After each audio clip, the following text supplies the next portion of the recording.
Hello and welcome to the lecture series on Principles of Electrical Engineering. In this lecture, we would see the analysis of this given DC circuit.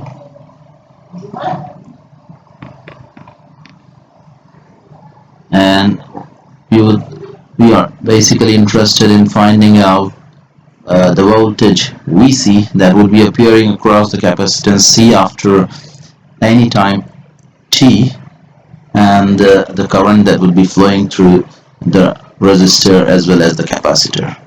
So let's start.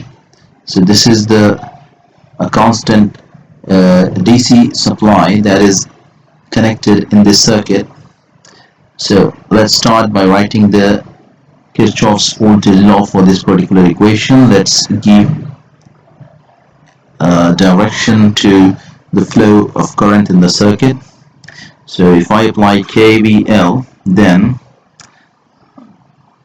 E, which is the voltage across the battery, minus, since we are going in the direction of flow of current,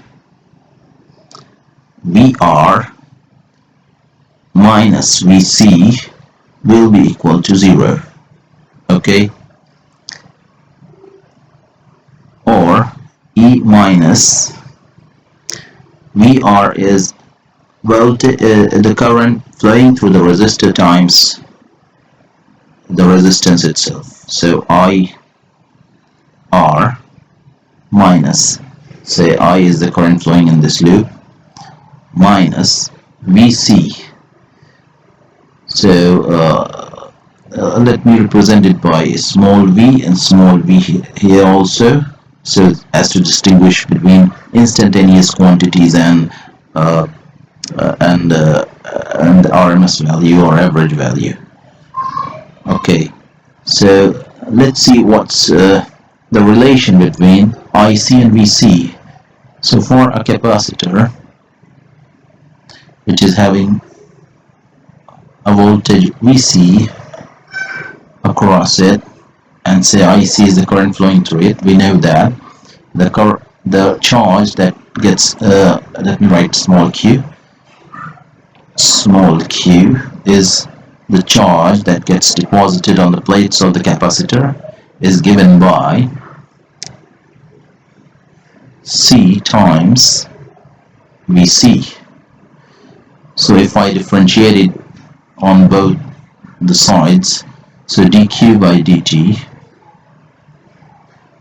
will be equal to, C is a constant, so C dVc by dt, and dq by dt, rate of change of the charge, is basically the current that is flowing through the capacitor. So IC is equal to C dVc by dt. Okay, so we will be using this relation here in our equation. So I will be writing Vc here, and I will be replacing this I, which is nothing but IC. So IR is equal to IC equals to I. So E minus IC is C dVc by dt times R minus Vc equals to 0. Okay? Or if I rewrite this equation and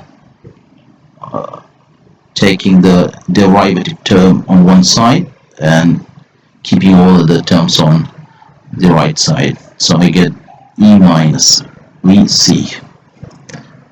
So a further reduction would lead to dVc upon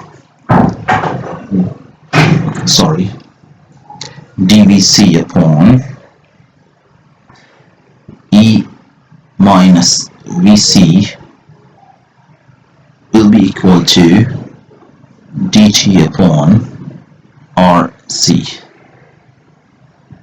Okay, So integrating both sides, the limit of integration on the left side of the equation will be from VC. So I'm writing capital VC. That means the initial value of the voltage that would be appearing across the capacitor when we start at this instant of time. Okay, so still a particular time t.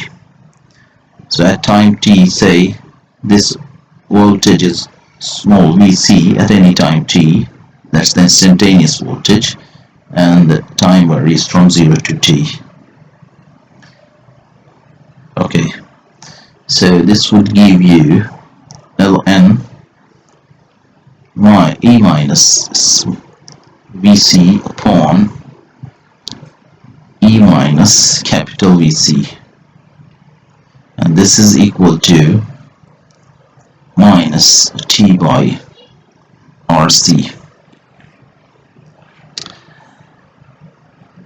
Then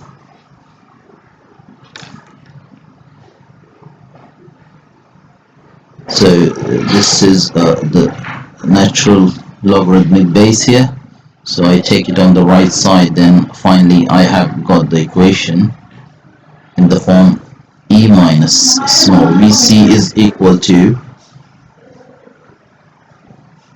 e minus capital Vc times e to the power minus T by RC. Okay, so which will give finally Vc is equal to e minus capital Vc into e to the power minus T by RC.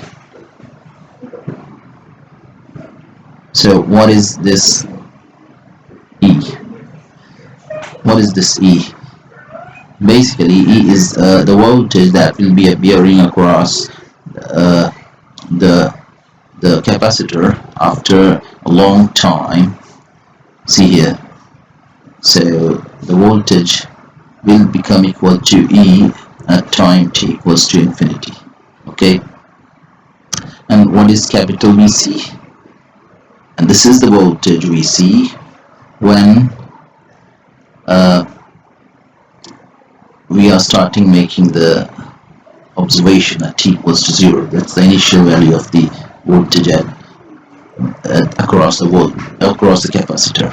Okay, so I may write this equation as, in place of E, I can write here as Vc infinity minus, again, Vc infinity minus Vc 0, this much, times e to the power minus T by RC. So this is the expression for Vc at any time t. Okay, sorry.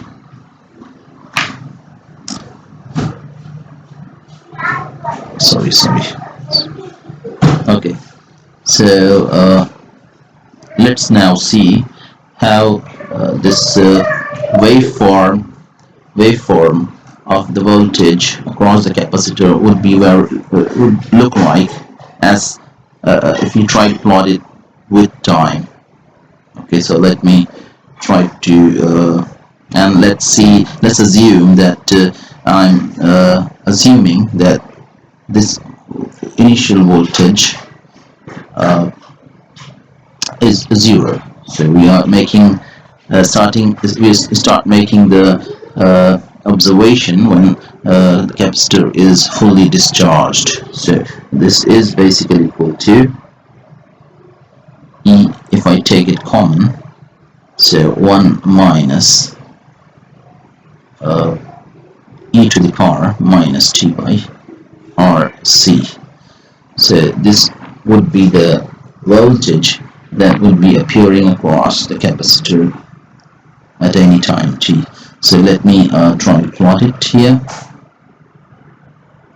Okay,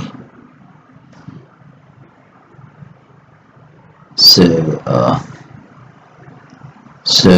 this is say E.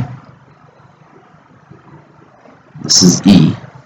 Then at t equals to 0, at t equals to 0, you can see here t equals to 0, this term, it becomes equal to 0, or equals to 1. So 1 minus 1 is 0, and finally VCT will be equal to 0. So it starts from 0 and exponentially increases. Okay, so it starts from 0 and exponentially increases, and finally at t equals to infinity it would be equal to E. What about the current? Current IC. Okay, so let's try to find that also. The current IC would be equal to, from the expression C dVC by dt. Okay, so this will be equal to, so if I apply it on the expression that we obtained for VC, so that would result in C times, so it would be E minus VC by RC times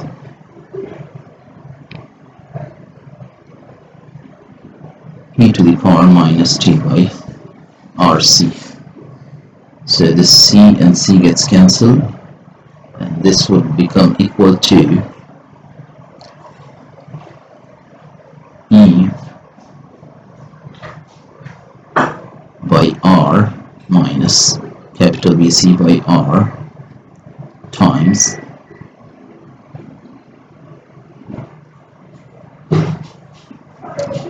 e to the power minus t by RC.